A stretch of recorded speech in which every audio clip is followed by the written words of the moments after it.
Shooting high contrast landscape images can be really tricky, but with a few tricks of the trade, you'll be able to produce amazingly impactful and striking images with just a few taps of the screen.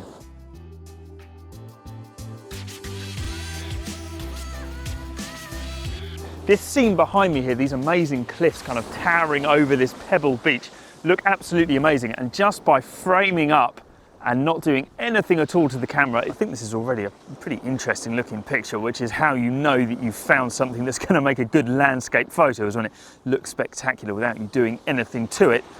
But the thing that I'm noticing here is that the sun is coming from this direction. It's smashing into the cliffs here, and they're kind of their own light source within the image. They're really, really bright, but not very colourful. We also don't have loads of blue sky in the background there. So I think by switching to black and white, I'm going to be able to make something that looks really cool. I'm not going to do anything complicated. I'm just going to shoot it in camera, and immediately I really love that kind of silvery tone that you get in the cliffs there.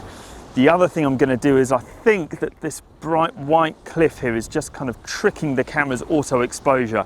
So I'm going to tap and pull that all the way down. I'm really going to underexpose this frame, and what that's going to do in the final image is we're going to get loads of detail, loads of texture in the cliff, and then a nice dramatic sky behind. So I'm going to take a couple of different compositions, a couple of different exposure levels as well, I expect. I'm going to shoot a few of those. I'm going to see which one I like best.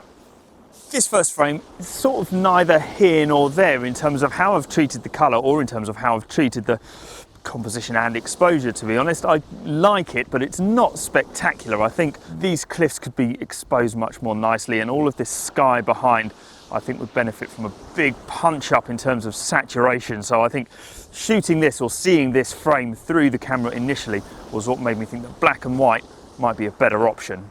This frame for me totally justifies why I wanted to switch over and shoot in black and white. I think it's so much more good looking, so much more striking, so much more stunning than this scene is in colour. I really like how this line of Pebble Beach here marries up perfectly with the horizon over there. I like the sky, I like the people in the foreground on the beach there. Everything about it really comes together for me. I do think that it would benefit from being dropped in terms of exposure just a little bit, which I think might add even more mood to the frame. This is the one. This is an image which I shot in black and white, and I pulled back the exposure. And what that's done is it's left loads of detail, loads of texture in the cliff. I really like how the sky graduates from really dark at the top and then lightens up as you come through the frame.